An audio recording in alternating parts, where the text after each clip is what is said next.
Hey guys, welcome to the Driven Not Given podcast, and we're going to talk about money today. We're going to talk about investments. We're going to talk about retirement. I got a very special friend of mine who is a good friend of mine. His family knows my family. We go to his house, have pool parties at his house. He comes watches some fights at my house sometimes. So you guys are in for a treat. Let's get it.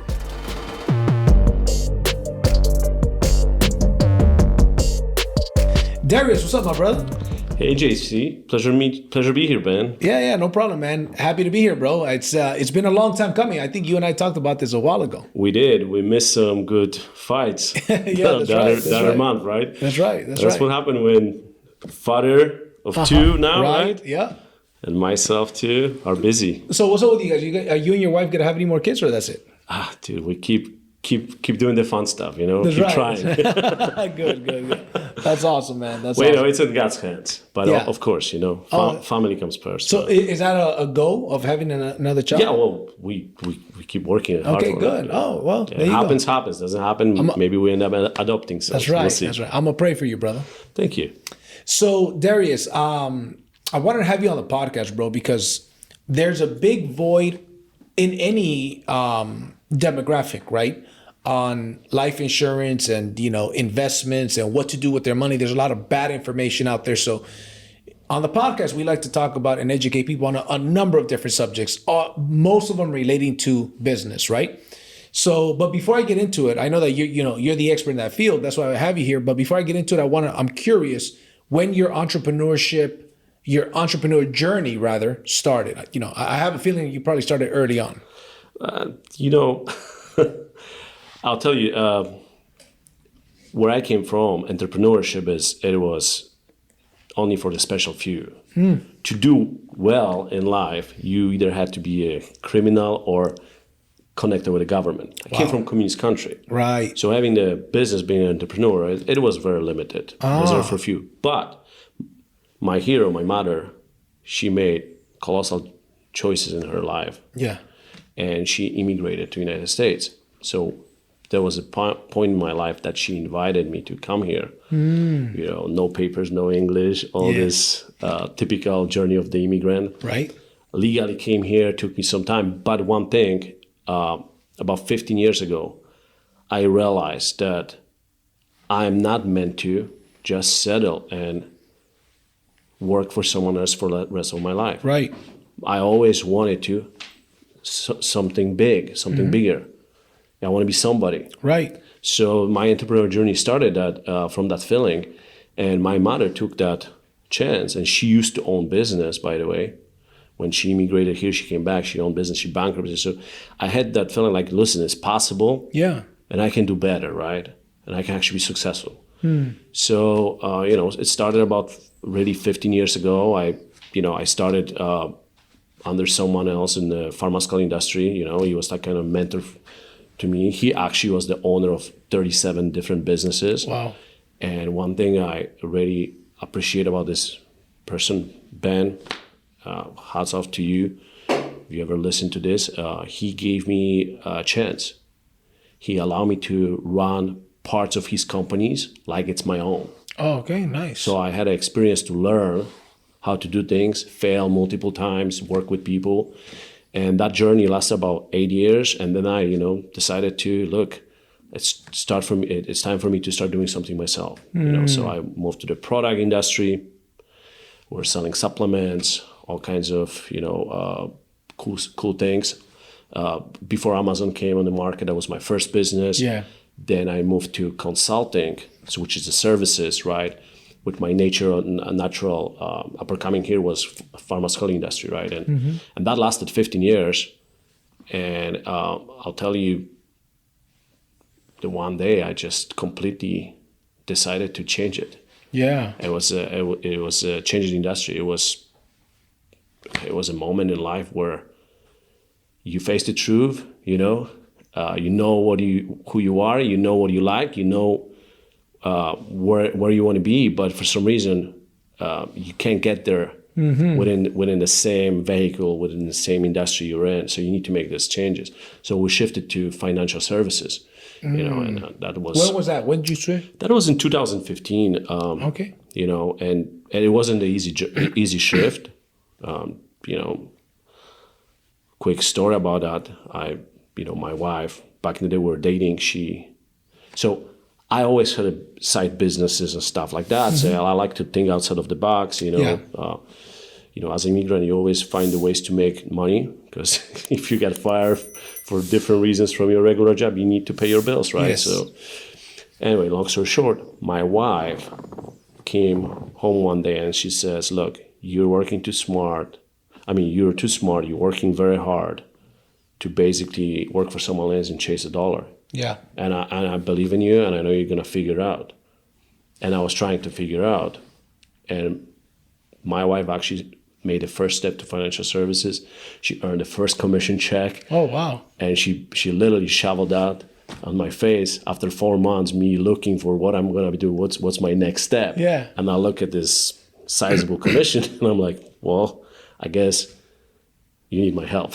Yeah. So again, from the mentor to my wife, who actually made it the first step. And then, of course, we had a transition. We had to learn the industry. Sure. We had to sacrifice a lot. We had to downsize. We were getting married too. We were in debt. We had a baby on the way. Alyssa was, we were pregnant with Alyssa. And so things weren't that smooth and easy. Sure. We moved 70 miles from one city to another. We didn't know anybody except the person who was committed to teach me the industry. Yes. And happened to be, I was his client when I was helping my mom, and long story short. Interesting. First, so I trust the guy, but how could I earn his trust and show him that I'm committed to make sure he can give me a chance and teach me the right skills, yes, right, the right things to do in the totally new industry for me, right? So your wife started first. Yeah, she was basically the spark. And that's important, bro, because one of the things I teach in direct sales is you want to make sure that you recruit yourself and recruit your spouse, then recruit the world, right? Or go sell to the world. In this case, your wife got started and she showed you the potential. You saw it and you guys together went out there and built. And it's a lot more powerful, right? A lot of times you got entrepreneurs in direct sales or just in business in general that what they'll do is it's just one going. The spouse doesn't know, so therefore isn't very supportive because they don't know. They never really try to. And when I say recruit them, doesn't mean to actually recruit them to do the business, just to look what I'm doing. And if they buy in saying, okay, I'm not going to do it, but guess what? I see what you're doing, so I'm going to support you. Right.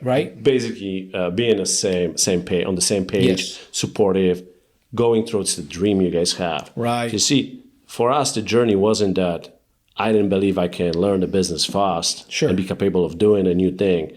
It was, how am I going to figure out how to work with my wife? Right. How am I going to figure out how to continuously sell ourselves on the dream? Entrepreneurship, it sounds cool, but the reality, it's not for everybody. Right. It's tough as hell. You got to work hard. Mm-hmm. You got to sacrifice a lot, and you got to keep relationship going too, and household running, right? So for us, she recruited me into the business, but then we developed a system to sell ourselves dreams every week through simple walks. We downsized. We moved from the decent size of the house to like the apartment building, and we walk on the those apartments has those parking lots, the long parking lots, right? We used to walk the parking lot in Roland Heights like at the 10 p.m. to like almost midnight. Wow. And telling ourselves how our life's gonna look different in a year from now, 2 years from now, wow, right? And some days we were so frustrated where we are that it was hard for us to the words didn't want to come out, right? Right. Wow. For like the first 10 minutes.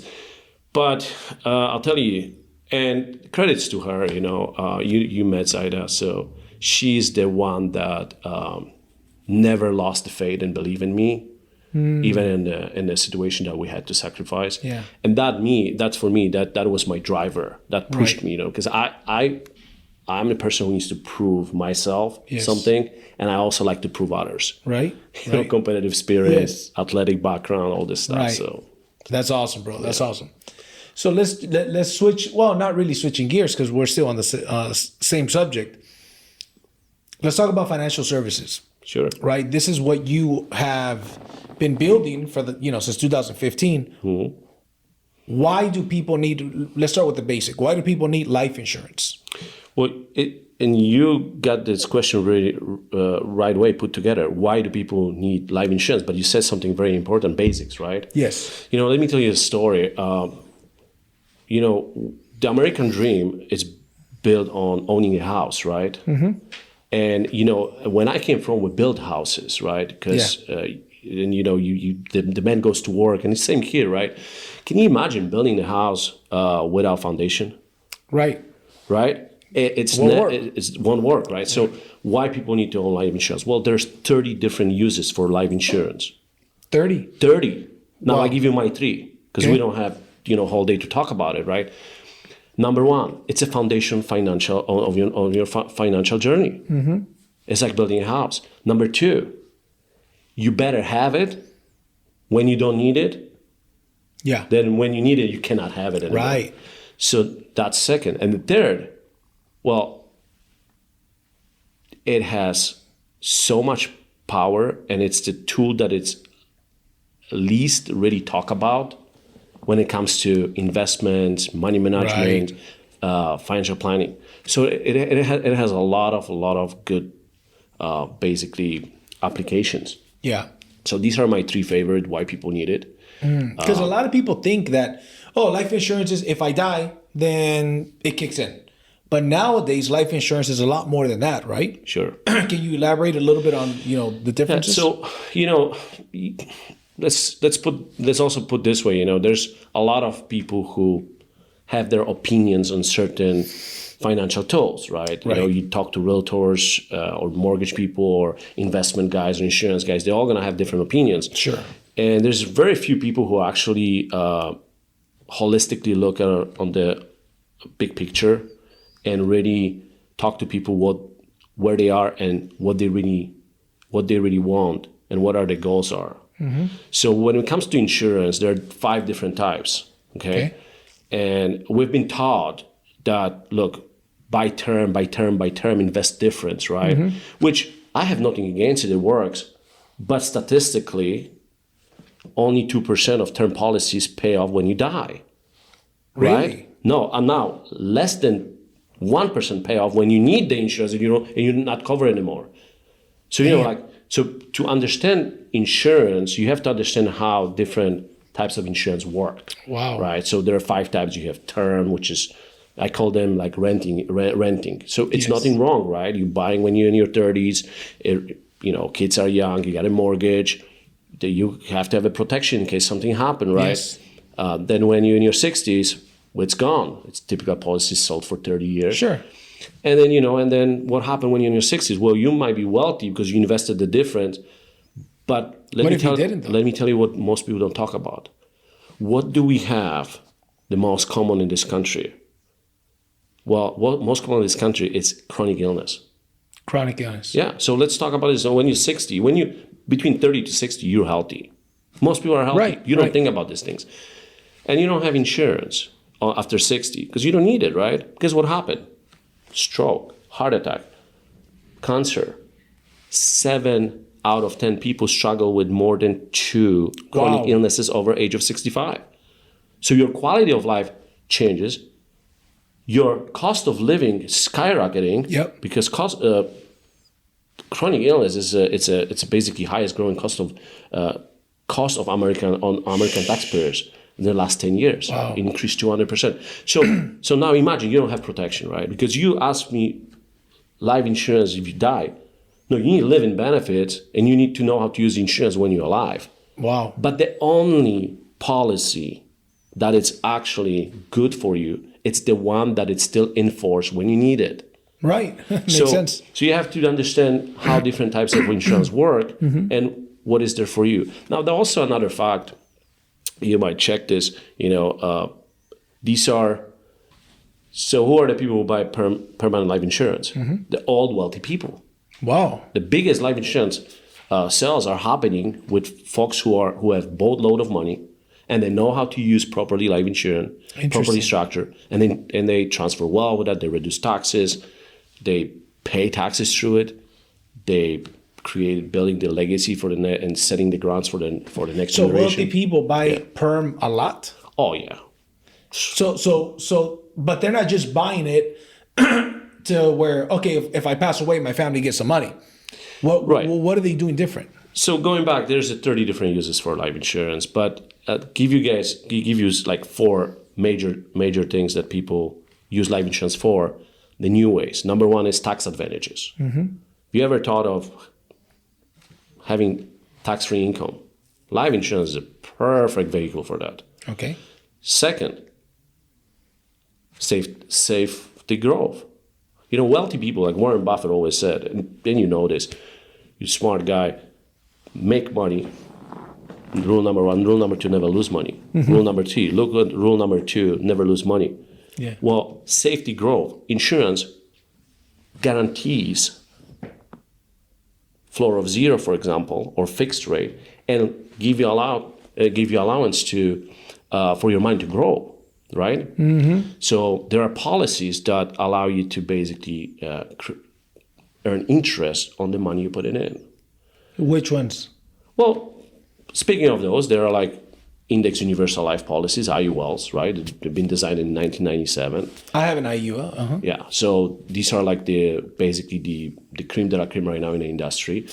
Now also whole life earns some money too, but fundamentally it wasn't designed really to earn a large amount of interest. It's mainly designed for protection, right? And so again, there are vehicles. Also, variable insurance earns interest. They're tied to the stock market, so there's a risk involved there too. You have universal life that also has potential to earn some cash value in it too. But the safety growth came in 1997 with index universal life. So it's basically insurance that is designed to protect your principal, credit you interest, following the indexes you picked that are not invested directly in the stock market. They're just you're buying like an option, and but towards the end of the year or once a year you get credit on your money in it, right? Right. Now some of those policies depends which carrier you work with and what you have access to. They have cap rate, right? Yeah. So you earn 7-8%. Some of them they have no cap, so you can earn 20, 30, 40%. So like anything in our industry, education is important and access to the tools is important. Yeah. So I'm not gonna tell you like, oh listen, this is the best, this is bad one, because they're all tools, they all work. Just they're just different, Other thing, protection, Yeah. Protection, financial security for not only for your family, but believe it or not, you can protect your money too. Yeah, that's what I want to know. Protect your money and tax-free. So talk about those. Well, so tax-free. So tax-free is it's a wording, right? We all have to pay taxes, right? But the reality is, some people know how to use financial tools like life insurance and take loans against their policy, and loans are untaxable, right? Now, be careful with that because the policy has to be properly structured, and then it has to be right policy, and it has to be funded the right way, right? Okay. So the best way to do it is to sit down with someone who works with, large amount of those policies, right? And they've been doing this for a while. They have expertise. They know how to put them together. They give you option. You can compare apples to apples, and then you'll pick basically with advisor or agent the right plan for you, right? Now they have to be properly funded and designed, but that's the one thing. You can literally take the loans out and they are not taxable, right? And in many cases, no spouse, you don't have to pay them back, right? The other thing is how you can protect your money. Well, one thing is because it has a floor of zero, like index universal life policy, so you're never losing money on the negative market. Right. We might go, our economic situation is not so good in this country now, This is right? Biden inflation right now. Yeah, Biden inflation. So, so market is volatile. Average 401k last year lost 23%. Where if you had money in an IUL policy, you wouldn't experience that. Now, there are also retirement accounts outside of IUL policies, right? Because IUL is just a one tool. There are also retirement accounts. We call them fixed index accounts. There are fixed index annuities in our industry that allow you to protect your retirement money.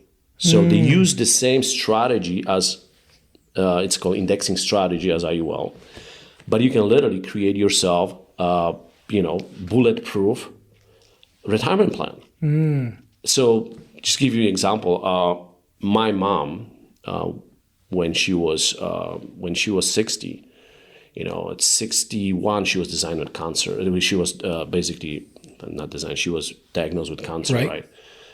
But at 60, she called me and she says, "Look, son, I've been putting my money into 401k for the last 25 years. Wow.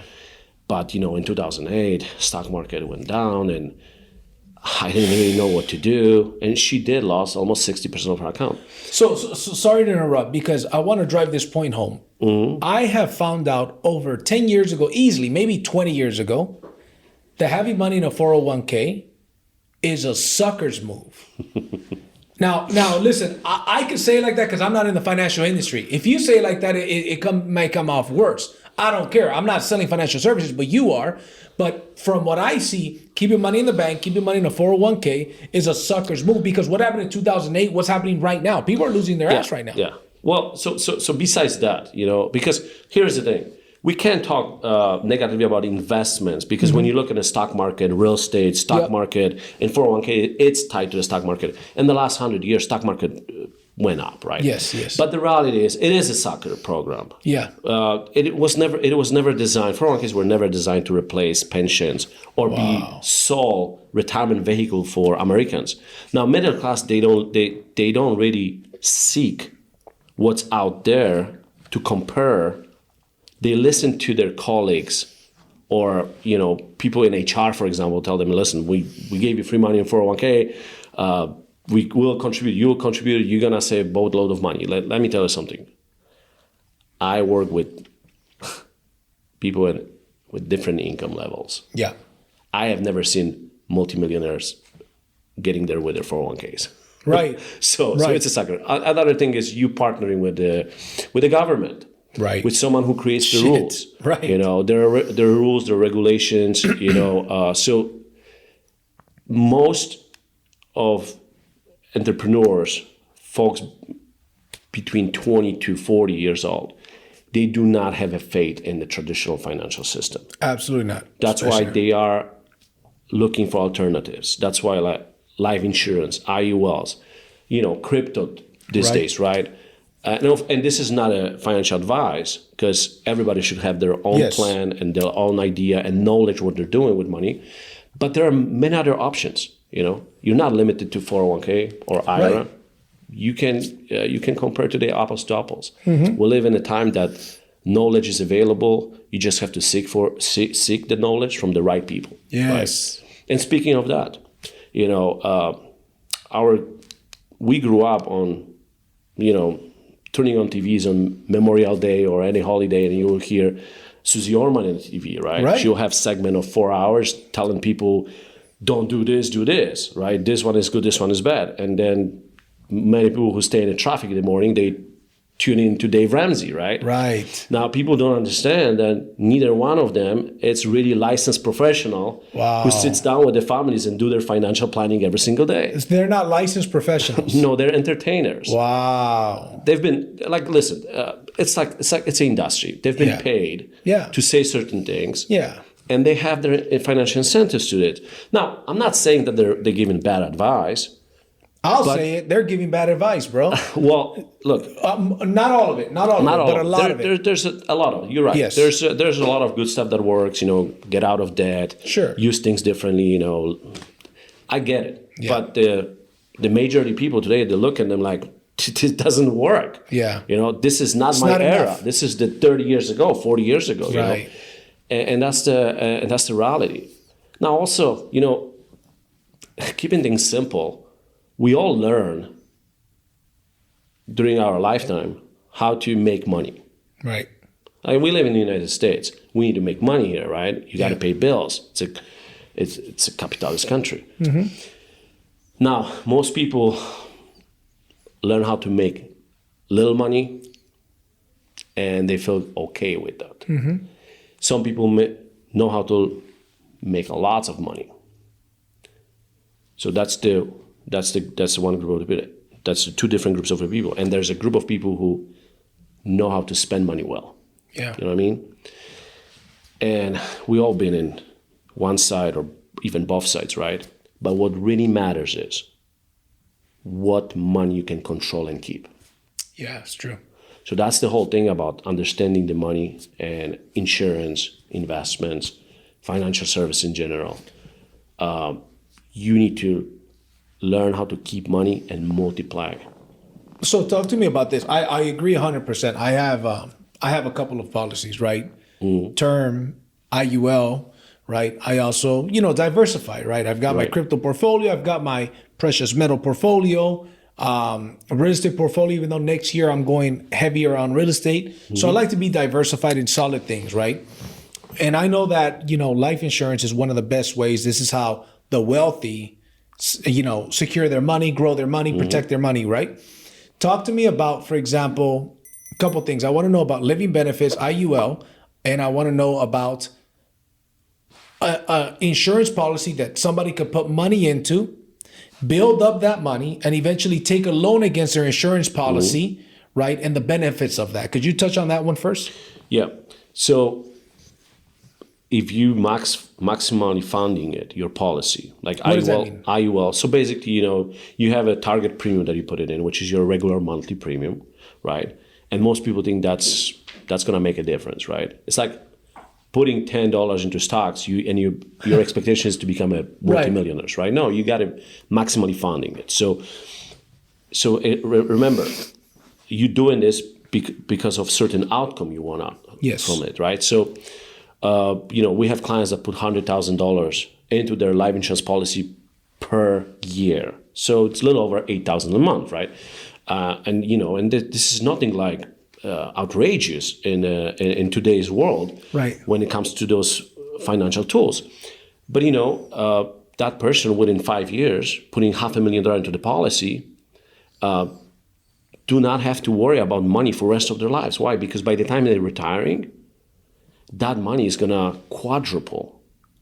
So $500,000 will be about 2.5 million, and this is rough estimate. This is based on the 30 years performance on the on the indexes that have been used. Now, you can also answering your questions. When you maximally funding your policy, you can actually access your money, about 80% of it, right away, as a loan, and basically you do not pay taxes and reinvest it and put it somewhere else. And just make a monthly payment to that. Yeah, to your regular whatever premium. So like you become your own bank. Yeah, that's the good analogy, right?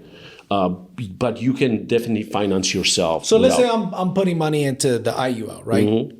My minimum on the IUL is like $600, right? And then I send more here and there, right? But like $600. So let's say, for example, I send another 5,000, another 10,000. Let's say, for example, I build it up. I got 200,000 in there. Let's just say, throw a number. If I wanted to go buy a property, a piece of real estate, I could technically take out 80% of that money, like 160,000 approximately, right? To go put a down payment or whatever I need to do it. And then I pay my insurance back on a monthly basis. Is that? You don't have to pay the loan back. So in general forms, that's how it works. Yes. Now, keep in mind, there are a lot of carriers that offers today IULs. You need to really know which one is the right for you, right? And have to be properly structured. But let's assume it was properly structured and you did took the money out via loan, right? Now, most IULs, they do not. There's no need for you to pay them the loan back. But keep in mind, you should always keep funding your policy at the target premium, which is what was your basically target to keep the policy alive, right? Yes. And you can do that, right? Now, there's also no rule that you cannot put money back. Like in 401k, once you borrow money from 401k, you kind of screwed because you have to pay it back from your future earnings, but you can't just take that money back and put it back there, right? But what happens if I don't put it back? Let's say I got 200,000, I take out 160. Am I earning interest now on the 40,000 left only and not on the 200,000, right? No. So you see, the arbitrage will show the 200,000, like the money is still there. So your interest is still growing like you never touched the money. Wow. Yeah. But the amount you pull it out, it will be deducted from your insurance. So they basically, insurance companies give it. So you understand, it's your money. Because the death benefit, when you die, it's guaranteed to pay. So when you take the money out, you lower the risk for the insurance company. For the future, they have to pay the benefit, right? So it's it's a tool that we call this in the industry a Swiss Army knife. Right. It has 4 things that it does well, as long as it's properly structured and funded. But right? Dude, that's such a great deal. Imagine 2 people. One person builds up $200,000 in their IUL. The other person puts up $200,000 in their 401k. Right. Then you got Biden inflation and all these things that happen, and all of a sudden they lose their ass on that 401k. And on the IUL, are they going to lose any money? No, they don't. Now here's also the thing when this really matters. So IUL has guaranteed a floor of 0. Right. So meaning is you can earn negative interest rate. Now, in any investment vehicle, you take a risk. So when there's a negative year and you need to pull money out, but you're already down 20% and you need 20%, now you're 40% right down. Right. So that's called interrupted compounding interest. So, when it comes to money, you want it to really make money work for you hard, right? Yes. Like I want my money to compound when I'm sleeping. I don't care what market is, right? You like want to put money in and you want it to compound. You don't want to compound negatively. Yeah. Right? So let's say market is 20% down in IUL, my money is not compounding at negative 20%. It might not earn interest for that period of time, or I might rebalance my policy and put in a fixed rate, right? But I'm not going to lose. And it's still going to compound. Now, the beauty about like those IULs is that when I pull money out via loan, the cash value actually stays in the policy, so it still compounds at that amount. So if I have 200,000, pull out 150,000, the next year compounding goes on 200,000, not at the 50,000 that was left. Right. The 50,000 that's left is just the cash that I can actually loan myself again. So that is called uninterrupted compounding interest, awesome. Right? And quite often, now also understand most people, especially young ones, they get hyped on those things, right? They say like, "Whoa, man, I'm gonna buy one and I'm gonna get wealthy right away." For money to double, it takes time. Yeah. So on average, whenever you're looking into double money in investments, if you get 8% rate of return, you should double your money within 9 years. That's Rule 72. It's a banker's rule, right? So anything more than 8% interest credit, it should be 6 years, and so you can calculate that. It's a Rule 72. Just look at a Rule 72. And the point is people have wrong expectations. But when do you really need those tools, JC? Because you see, I'm not an advisor that tell you, listen, get rich quick. Right. And it doesn't happen, man. I've been in this game for 15 years as an entrepreneur. There's a lot of things you have to do the right way, right? You have to take some hits too. But when it comes to money, it's a long-term play. Yeah. And when do you really need the money? When your earning power, it's not anymore as it used to be. Right, when we're older. Yes. Now, when you're young, you can move money around because money is a tool, right? Grant Cardone is perfect in that. Right. There are some guys who do a phenomenal job moving money around, make money even more better for them. But majority of Americans, they don't understand that once the earning power depreciates because we don't have energy, we're no longer young, right? There's the things change. We're retiring. Then that's where you need the money the most. Yeah. So if you don't really let the money compound without losing money all the time, without paying attention to taxes, without paying attention to inflation, so you say by the inflation. Right. But the reality is the inflation, it's going to be with another administration too. Sure. It's just how the system is. Debt, for example, right? Right. How many Americans are in debt? Because if you don't figure out how to have really money working for you for a long period of time, double, triple, quadruple, you won't be able to retire. Right. And here is for all of you young folks here, and I'm talking to you in your 40s, 30s. Just to guys tell you, we've sit down in my office, in my firm, we sit down with about 20 to 30 families every week. And these are folks between 50 to 75. And guess what, guys? the average retirement saving account combined together, any kind, it's about 200,000. I live in California. If you're retiring with 200,000, you're back to work 2 years from your retirement. Yeah. So that's how important it is to really learn the money game.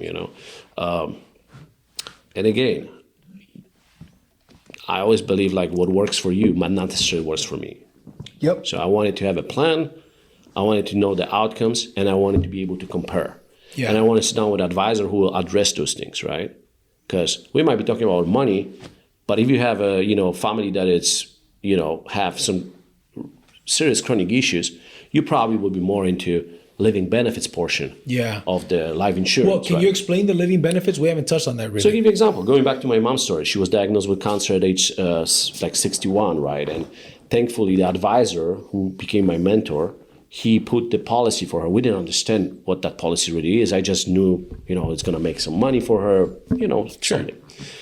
At 61, she was diagnosed with cancer, and number one fear we had she's not going to be able to work. Mm-hmm.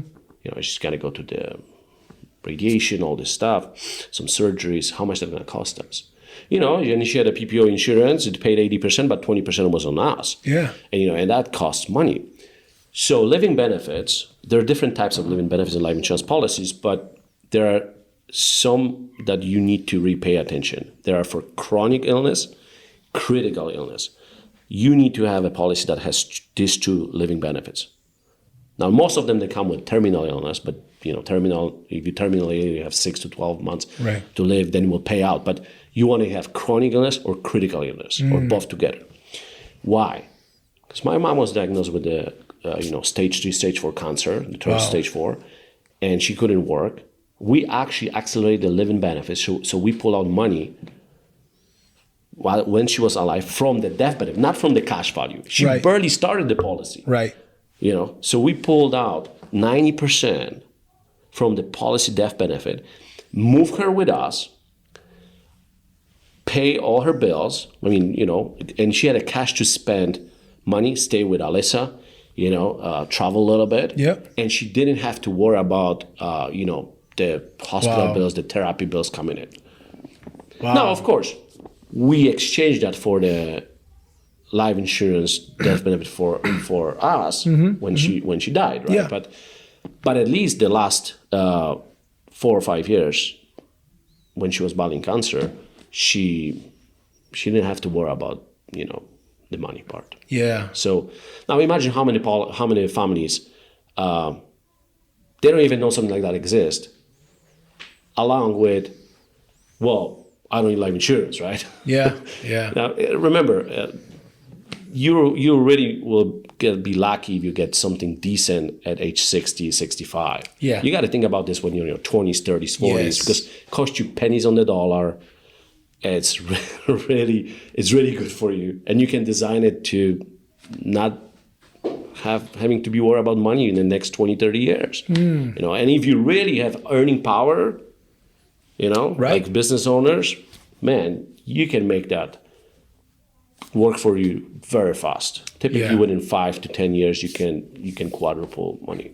There's something called premium financing too. There are a lot of things, like I said, 30 different uses for the insurance that obviously, we can talk about it but it's all based on everybody's individual situation. Wow. Right. So let's say, for example, let's take a guy, somebody on my team that works with me comes to mind. He makes maybe, I don't know, $250,000 a year. Right.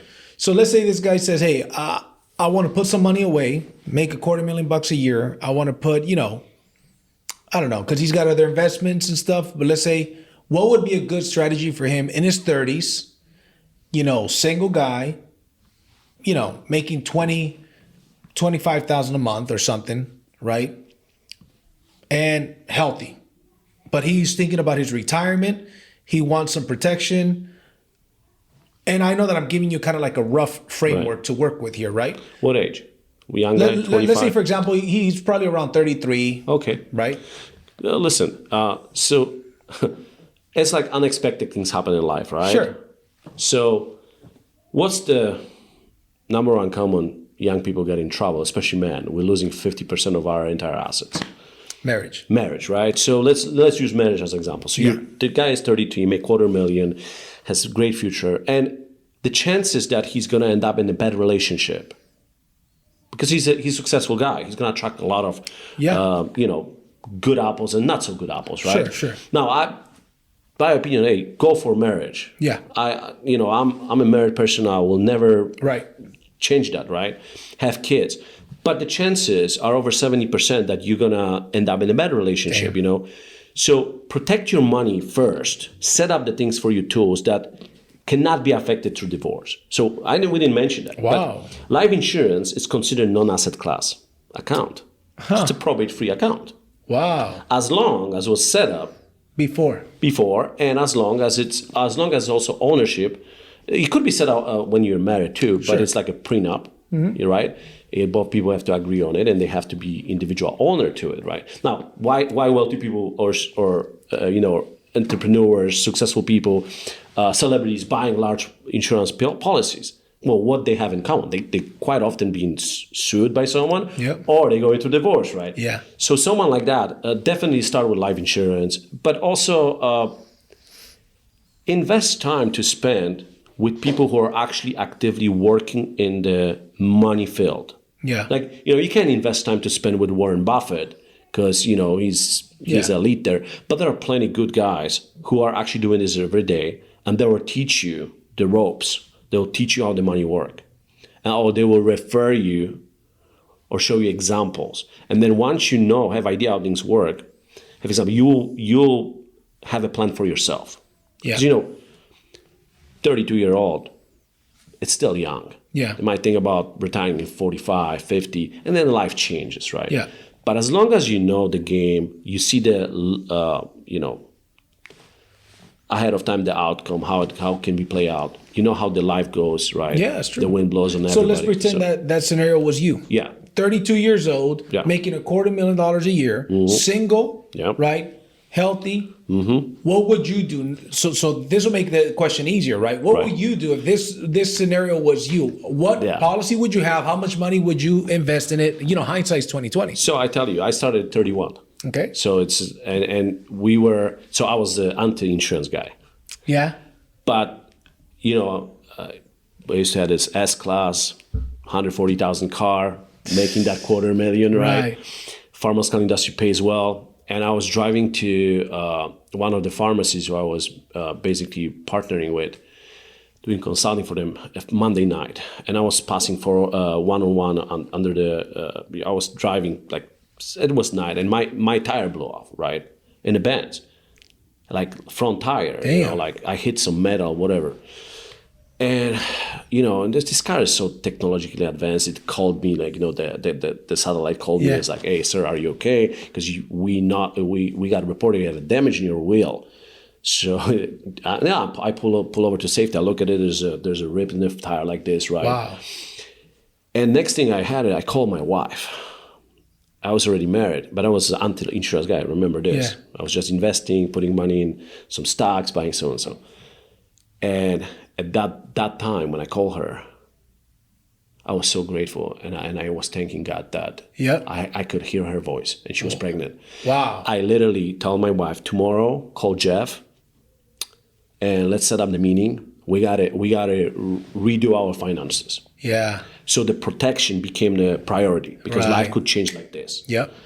So we started with, me and my wife, we started with 2 IUL policies. She actually had variable policy before, so she moved it to IUL because she wanted long-term care. Because we were caring, as immigrants, we always care about our parents, right? We take care of our parents. So we were sending money to her parents when they retire, right? And to support the retirement, like, who's going to help us? That was always conversation. So we started, she wanted to have a long-term care living benefits in the policy to make sure there's the money if she gets sick. So she's not on, relying on her daughter. Right. Things are changing today. And for me, it was like, look, I need protection because I can't afford to not having anything when I have baby on the way. I have this income. I'm the breadwinner right now in the family. How can I expect things happen, go wrong way to my family suffering, right? But in my head, it's like, I want the money work for me too. Right. So that's why we opened IOL's policy. So, and when we started very, kind of low, we started about $300 a month, that we did that for about a year. Then, we started also business at that time. So, money was tight, I had to pay office, all this stuff. I get rid of my cars, downsize it. So a lot of things were in play at that time. But about a year later, we increased it to 1,000 and then to 2,000 a month each, right? And some of people look at us and because we talk about this stuff. I mean, if you ask me, I'll tell you straight up. And I said, why do you do that? I said, well, let me show you what's the outcome. Right. And let me show what I do with this, right? So, economy, it's not always been bad, right? Look, year 2000, between 2012 to 2018, we're doing well. Yeah. Some of the stocks or mutual funds, I had it in 2018. I actually took some money from my policy, loan it, and put it into mutual fund. And I get 112% in one mutual fund return in 2018. Damn. Yeah, that was before COVID. And then what I did, 2020 COVID hit, market dropped 37%. Before that, we knew it's going to happen. Then, the new president too. Yeah. I paid taxes on that mutual fund, but I liquidated, put it back with all the profits into my IOL. Yeah. It's just, that's the way it is, man. Yeah. So that's what we've been doing. And, also real estate, right? Yeah. It's a great place for me to be growing, have money accessible versus sitting in the bank. And how banks today are. Everybody is afraid the bank's going out of business, right? So anyway, it's for us, it's a good alternative to keep money safe and grow that money and use it for different things when we need it. So, for example, if somebody's putting in, what's interesting about what you just said is, I just interviewed on the podcast a friend of mine. I won't mention his name because I'd be throwing his business out there if I did. But I just interviewed him on the podcast. He's a really rich guy for many years. And he says, yeah, man, I mean, the majority of the money that I make, I put into my IUL, he said to me. Mm-hmm. He says, these days is what he said. He says, these days, the majority of the money that I make, profits, he says, I put in my IUL. And this is a guy that I respect a whole bunch, right? Yeah. He's been a millionaire for many, many years, man, probably 2 decades. And, we've been friends for a long time. So I'm like, okay, I'm doing the right thing with the IUL. Mm-hmm. But now talking to you, listening to what he said a couple of weeks ago, I realized I need to start maxing out when I can what I put in the IUL. So for example, what is a percentage? Let's say somebody puts in $600 a month, right? Mm-hmm. What is a max out yearly usually? There's no such thing like usually, because it all depends how the policy is originally structured. Okay. So the bigger size of the policy, more money you can put it in. Mm-hmm. But also too big of the size, too little money in is not going to work. Right. So there's a lot of variables there. Oh, got it. So that's why, me and you need that advice, and anybody in the audience, there will be my information there. Yep. Let's set up the session that we can, what I call the discovery session, financial consultation. It's free. That we can see it really what will be suitable for you based on your situation, right? Because again, it's like shoes, can I wear your size of the shoes? Well, if you're 8 and I'm 10, it's not going to work, right? Right. Same thing with the IULs, with any financial tools, by the way. Got it. So that's what I will recommend. Another thing you mentioned that, you heard this from wealthy person, right? Friend of yours. You see, my mentor, when we had a conversation with my mom's planning before I even get into industry, because for me, life insurance, well, what a big deal, right? Get me something I can afford, and I know she's gonna be fine. But he mentioned something that stuck with me till today. When we visited Jeff's office, right? His daughter was, I think, Isabel was 9 or 10, and he says, we talk about this, the money, and what do you really want for money, right? And I said, man, I came from poor family. I really wanted my daughter to have a better life. He's like, my daughter, by the time she's 26, 27, her retirement is taken care of. Wow. She'll have a little over $2 million to accessible at that time. And I'm like, wait a minute. I came from the country, we that's impossible, man. For me, it was either this guy is full of crap, or there's something there. But I had a lot of respect and trust to him because he helped my mom, like, Yeah. So I'm like, and I asked this question, why this is not being told, like openly, that you can do things like that. And by the way, like I said, it's not only IUL the tool. There are plenty of tools, right? You just need to know how to use them the right way. And that was stuck with me. So I said, wait a minute, there's much more there. But there's absolutely no awareness. And in today's world, you can find a lot of good things on TikTok, Instagram, right? But typically they're done by people who never really evaluated those things. They're not even licensed to do it, right? So you have to be careful on those, right? But there are really great tools. We truly live in the best country when it comes to money and making money and multiplying and building wealth. Yeah. Because I kid you not, every foreign rich person, I'm talking about, Asians. Yes. Coming here with money. Why do they come here with money? Because United States has the most regulations when it comes to money, and you have already a lot of choices how to grow it, right? So again, going back to fundamentals like insurance, I feel it's one of those things that very few people are using it correctly, and the awareness needs to be spread out there. Big time. Especially, I notice, and I've noticed for a long time, in the minority communities, a lot of people, they're not aware of the importance of their life insurance and, how to protect their money, how to increase their money, right? They don't realize how they could double their money, right? And, they're doing it the wrong way. And then let's face it, nowadays, bro, look, inflation is crazy, man. You know what I mean? The cost of everything is going up. Yeah. If there's ever a time to start thinking of, hey, how can I be smarter with my money? It's right now. Yeah. So that's why I wanted to have you on the podcast. And you shared a lot of great stuff, bro, because we have to educate people. Like I said, on the podcast, we talk about a lot of different things, personal growth, right? It could be finances. It could be real estate. It could be crypto. It could be personal growth, whatever the case may be. But this was something that was long overdue, to have somebody like yourself to come on here and educate people, brother. Look, man, anything I can help, because someone told me that stuff. Yeah.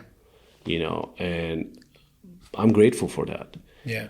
But I also want to bring this to folks' attention, And this because you've been an entrepreneur, you have a successful business yourself, and you work with people, I've seen how much growth I'm looking up to you, man. I'm like, thanks, I see how much growth you did in such a short period of time, but how many people aren't focusing on really earning income? So remember, you can't build the wealth if you don't have a means for it, right? Like people say, oh, you don't need money to build wealth. You don't. But at some point, you got to save money, and you got to have money to put money to grow it. Yeah. Because, statistically, how entrepreneurship, business ownership is hard. 9 out of 10 businesses are closing within the first 6 years. Right. And typically, somewhere around 5th year, it's a lack of funding and lack of vision. That's why all those startups are running out of money, right? Yeah. So it's not an easy game. But if you're the person who wants to figure out the game, how to earn more money, there's so many ways. We live in a gig economy. Yeah. You can literally run the business, having full-time job, family, and run the business online today and make this extra 5-10 grand a month. Yep. That makes 5-10 grand, put it into right vehicle, will completely change your life. Yep. And will completely change your family life. Yep. Next generation. Now, most people don't think that way. They say like, well, I'm gonna put $200, $500 here. That is like, speaking about 100,000, it's a good money today, which really was okay money in 90s. Right. You know what I mean? Like $1 million is not the same as $1 million, 20 years ago. Right. So it's the same thing. Your earning power needs to double, triple today. Yes. That's what people don't talk about. You see, inflation, when you don't have financial plan and understanding how much money you're going to need it when you retire or when you stop working, because retirement is not an age, it's a number. Yeah. Most people think, oh, I'm going to have $500,000, I'll be good. My minimum is $3 million. Because $3 million at annuity that will guarantee pay me, or IUL that will pay me without depleting my principal around just interest, let's say 6 to 10% every year. I can live off that today. It's 20, 30,000 a month. Yeah. 7% inflation. At 3% inflation, everything doubles in 20 years. I'm 40. 20 years, I'm going to be 60. 20 grand a month, 30 grand is going to be nothing. I need 6 million. Right. See, people don't think that way. They think their little salary is going to keep increasing with inflation. It's never going to happen. Nope. We're going to be replaced by the technology. Yep. So it's not only you got to be smart with what you do with money and really, really learn that game early. Or when you're already in that game, make sure you play the game with the right tools, not some outdated tools. Because a lot of them over there, those, right? But you also need to focus really on your ability to earn income. Earn income, yes. And people say, don't save. Save it. Listen, there has to be a period of time that you really build discipline. You know, it's like, it's a habit of putting money away. Yeah, but save it, but you got to put it in the right vehicles, though. Not just Right. like under your mattress and stuff, right? Look, JC, most Americans today, when I look at their, we talk about their budget, we do their financial plan. They look at their bank account at the end of the month, what's left. Right. They don't pay themselves first. Right. See, that's the habit. That's the issue with saving. People say, I save. Well, what do you save? I save 10% of, okay, well, you make 8,000, you save 10%. So in how long have you been doing this? Oh, like 10 years. Well, so you should have decent bank account saving, right? COVID exposed people. Right. Most brother, over 54% Americans struggle with putting $500 cash, up to $1,000 cash in case of emergency today. Right. So people talk about big game, invest. Dude, you gotta learn the habit of saving it. And yes, you can save to invest. You can save with a better rate of return than bank. But if you don't build a habit to put money away, pay yourself first, which is really saving, you're never gonna get ahead in life. Right. You know? And by the way, that also goes to rich folks who are not liquid rich. Yeah. You know, I like study how people build their wealth, how they lose their wealth, and how they rebuild it, right? And not to point the fingers, but in any industry, it happened to me too. It happened to my mom. It happened to many of our friends. But once you build it once, you know how to do it again. And you made mistakes, you try not to make it. But the reality is, a lot of people are being exposed in those things, and they being exposed and never rebuild their wealth because they're so-called fake millionaires, you know. Yeah. And it's like it looks good on the outside, but in the inside, there's no liquidity. Yeah. So, you know, and the industries, financial service industry, including real estate, mortgage, insurance, it could be a trap. You might be riding the wrong vehicle for too long and using it the wrong way because you're not willing to adapt to the new ways of doing things. Yeah. Right? You're not willing to learn the modern way, right? Like, my opinion, I never believed that owning a house is an investment. It's a good investment. It's not. I never believe in that. I mean, to me, when I moved to this country, I said everybody lives in the house. It's an American dream, own the house. But then I realized that they're slave to the mortgage for 20, 30 years. And then there's repairs, amortizations, and most of those houses, when I look at them, like, do you pay for this $1 million here in California? Oh, you live in California. Well, they're not, they're houses, but what kind of investment is that? The math does not add up. Yeah. Right. So now, what about investment properties? Multi-units. Right. You know? That's what I'm into. Exactly. Yeah. Now, you need some little bit more money to put in it. So we're going back to, well, did you save? Yeah. Right? Did you put money in a way? Do you have really good, if you cannot afford, 30, 40 units, do you have good partnership? Did you develop the relationship with people who are just like you, like-minded, who can put money with you together? Yep. Going out together. That's the way how you can get ahead. That's also part of your wealth, right? Is, as George Foreman says, your network equals your net worth. I've got a bunch of friends that I can call and say, hey, man, there's a good opportunity to buy, these 4 units, right? Or this commercial, property, 8 units or whatever the case may be. And they're like, let's look at it. And they got the means, they got the connections, right? So we could go out there and buy it, right? And so, like, for example, for me, my goal in 2024 is to buy a bunch of units, right?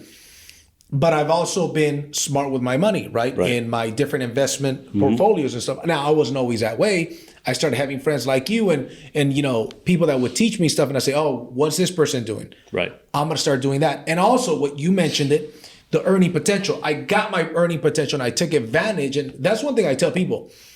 Right now, I believe that we're headed to, you know, it's gonna get bad. I think it's gonna get worse than it currently is. That's my opinion. Hopefully I'm wrong, but that's my opinion.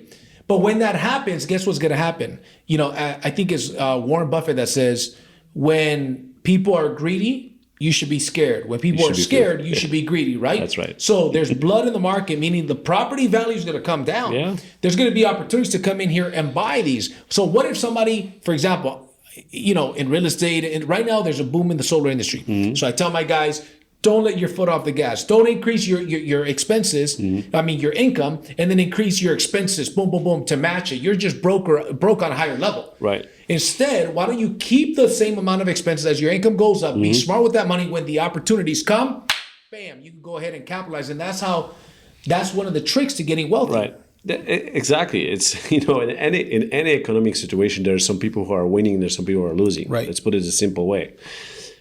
So I believe like you don't have it. This is not that complicated. You know, pick one vehicle that you understanding well. Yes. You know the outcome. You saw someone who can show you what they've done it. That's right. And let that work for you. Fund it properly. But also, second thing, focus on be around people who are continuously moving forward.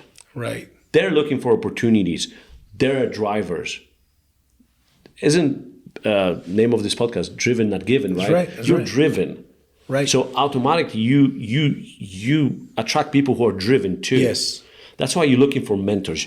You don't want to be in a room with the people who are, everybody's broke, everybody's complaining, everybody's looking like, whoa, there's a Biden, there's Trump, there's this. You don't want that. Right. You want to look at the people who are like, hey, I'm excited for these times. Yes. I know it's not going to be easy, but I develop skills. Yes. And I'm around people who are a little bit ahead of me and they know how to use them well. That's right. awesome. So I know if I just in the right environment and I have skills, I have discipline, and I know the place where I'm putting my money in, it's what it does for me. I don't even have to take risk.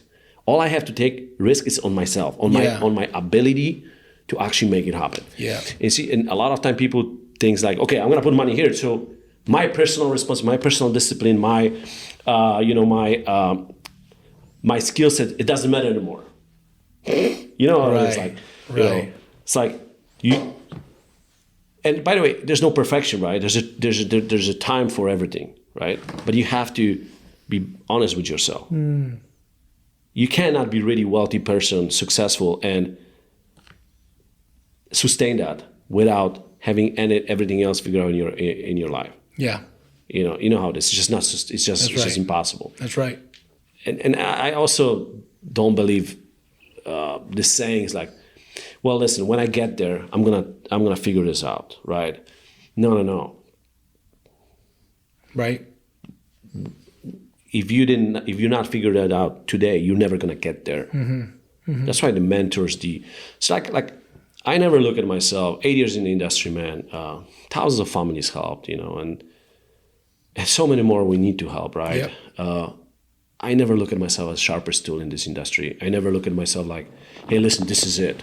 Like, you know, I know you own IULs, you're excited about this topics about life insurance, but look, man, maybe in 10, 15 years, it's going to be something else. Yeah, it's true. So my job is, like, look, I got to adapt. I have skills. Some of the skills need to be, redeveloped. Yep. I need to relearn things, maybe learn new skills. Yep. But I better be with the people who are understanding where we're going, and they have answer for it, or they know how to figure out. That's the name of the game. I love it, man. I teach people you have to learn, unlearn, and relearn. Yeah. Right? There's some things you got to learn that we don't know. There's things that we have to unlearn, some bad habits, some procrastination, right? Whatever the case may be. Some of the skills that don't apply anymore, we have to unlearn that. Okay. And we have to relearn some stuff that we're not doing anymore, right? I just, was talking to Jay earlier, and I was mentioning about how when people become successful or they achieve a higher level of success, very often they don't continue to do the things that got them there in the first place. It's like you were talking to 50 people per day, let's say, for example, right, in sales. Now you're over here and you made your first 150,000. Okay, congrats, but you're talking to 10 people per day now. Now you're feeling yourself a little bit too much, and it's like, no, keep doing the things that got you there, right? For example, I tell my guys, look, we're in the solar gold rush. It's not hard to make money in solar, man. If you can't close a solar deal, you can't close a damn window. Right? You're saving people money, adding value to their house, giving them energy independence, and all these things. But a lot of times they confuse it like, oh, I must be the shit, excuse my language, because I'm making all this money. No. Right. If you can't close a solar deal, you can't close a window. So getting the earning potential up, and then again, be smart with that. I'm 40 years old now, right? I feel great. I feel 30. But guess what? I've learned some things along the way, and I said, okay, my income does this. My expenses maybe go like this. Like, here's they are. Maybe they go like this when my income does this. Because it's not about those things anymore. To me, it's like when I was younger, I used to care a lot more about showing the money and stuff and wearing the money and driving the money. And don't get me wrong, I still like the nice cars and all that stuff. And I'm upgrading my car soon because my lease is up. But I could afford a significantly higher monthly bill for my car. But I don't. Because all that extra money, that extra $1,000, $1,500, I'd rather put it into my IUL. I'd rather, buy some other investment. You know what I mean? You have higher priorities. We all going through this period in our life, and some people stand out and they want to be show off, show bold. You just said it I call this ego. You got to check your ego because there's nothing wrong to own cool things and nice things, right? And I think if you haven't, you should taste it a little bit. But the reality is the time is ticking. And, it doesn't mean that you're in the 50s, you cannot build wealth, 60s, you cannot build wealth. You can, but it's much harder, like the things, if you don't know how to sacrifice things today, what makes you think you're going to be able to sacrifice them in the 50s, 60s, Right. So for me, my first experience money when I moved to the country, I was the kind of guy, I bought myself S-Class, then another S-Class, then we have G. Then, dude, I mean, I was balling and rolling. I'm turning 31 and I'm broke. Wow. And I know I'm broke. This is all what I have. It all looks good. You're dating cool chicks. Everybody likes you because you showing up that you have money. But it wasn't really real money, And when I realized that it's okay to have it if you really can pay cash for it, or or can be your asset, not liability, right? Until that, you don't need that. But I'll tell you why I don't regret these times. Because I did it fast when I was single, and I learned a lesson. First of all, it helped me with my confidence. But the people say, "Oh, well, you guys need sports car for the confidence." Hell yeah, we need. Why? Dude, if I feel good, I look good. Right. I perform better. You know what I mean? So it is. And most of us are not born, with a high level of confidence, dude. Right. For me, when I came to this country, I didn't speak English. Right. But when I drove Benz, it didn't matter. Exactly. Right. It's true. You know what I mean? People come to me like, "Hey, well, how did you get this? AMG S560." I'm like, I couldn't even say it in English what answer properly, but it didn't matter. Yes. So you're learning it, that there's some things that will boost your confidence and some things, but at some point in life, you got to understanding so this is what my mentor told me, and this is the coolest thing. One of my mentors called me, first time I made 25 grand a month, right? And I'm like, dude, I arrived, man. Right. Thought, man, I'm rich, man. 25 grand 1 month, my country would never made more than 5,000 a month, 10,000 was like, wow, 25. He's like, hey, congratulations, you made 25 grand this month. Good job, man, a little over 25 grand. I'm like, yeah. He's like, you know how I feel when I make 25 grand? And I'm like, oh, shit. It's like broke. He's like, yeah. Yes, I mean, look, don't look at the number. Look at what legacy you're building it. Yep. If you're really into the money game, entrepreneurship business, it cannot be about you. It has to be about serving people, and it has to be about building legacy for others. Yep. And that's what most people forget about it. They get to a certain level, and they think I arrived. For me, the man upstairs is going to tell me when I arrive or not. Right. It's true. You know what I mean? I love that. And my legacy and the reflection of who I really am, it's going to be only seen by people who I helped and my family. Right. And reality is, if I'm wealthy, but my kids aren't taken care of, they don't know what to do with money, the next generation is not improved. My community is not doing better. You know, my friendships are not improving. Their families are not doing better.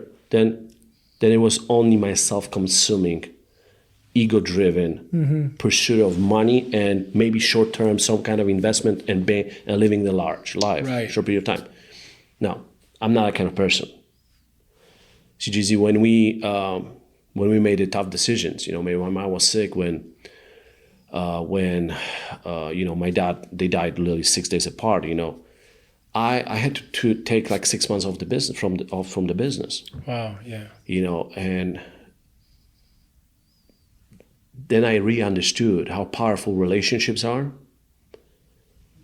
because I could live my business and my partners, the true relationship I developed literally took care of my business. So I still made money when I was traveling, because I had to be, you know, in different parts of the world in a very short period of time. It took like 6 months back and forth. My head wasn't there.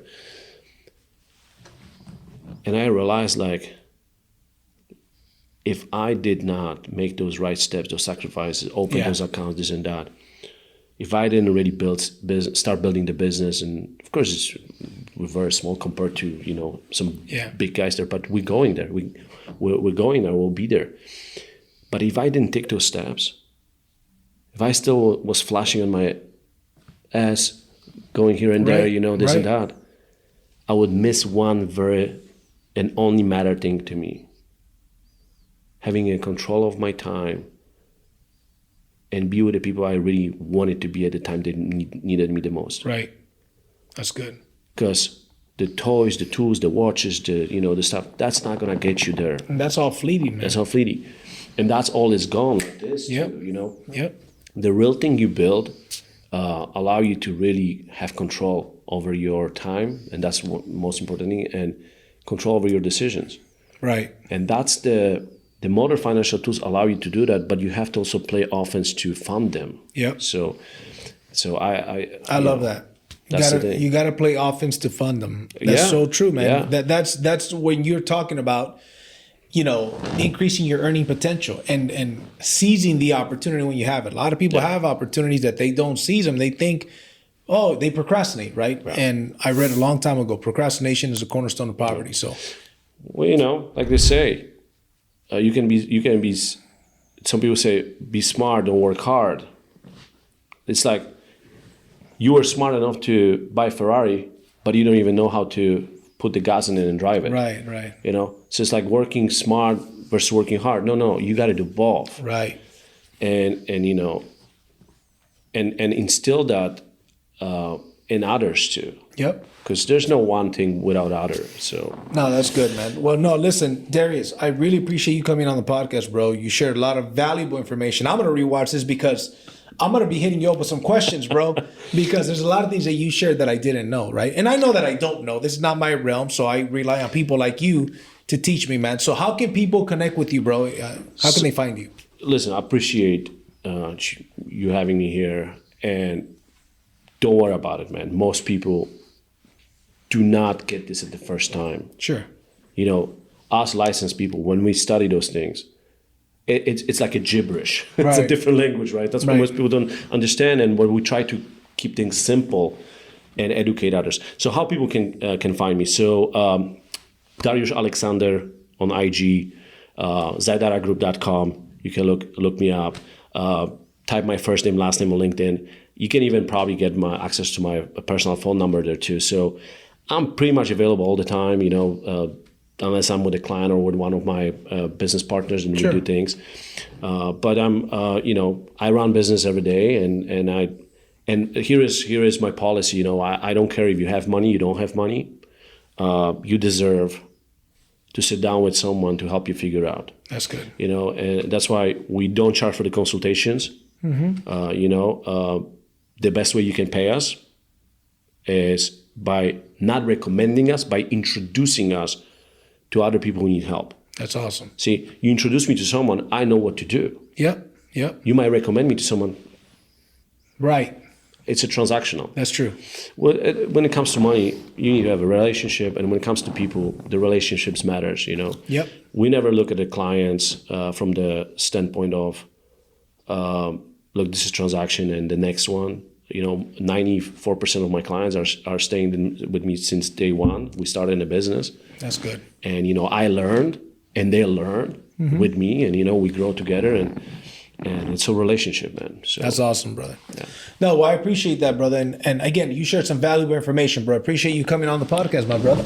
Thank you, man. Yeah, man. Yeah. All right, guys. Well, we're wrapping up another great episode. Make sure you guys follow Darius. If you guys have any questions on the financial services, this is the man that you want to reach out to. Again, his contact information is going to be in the description. And with that being said, I'll see you guys at the top and from the top. Take care.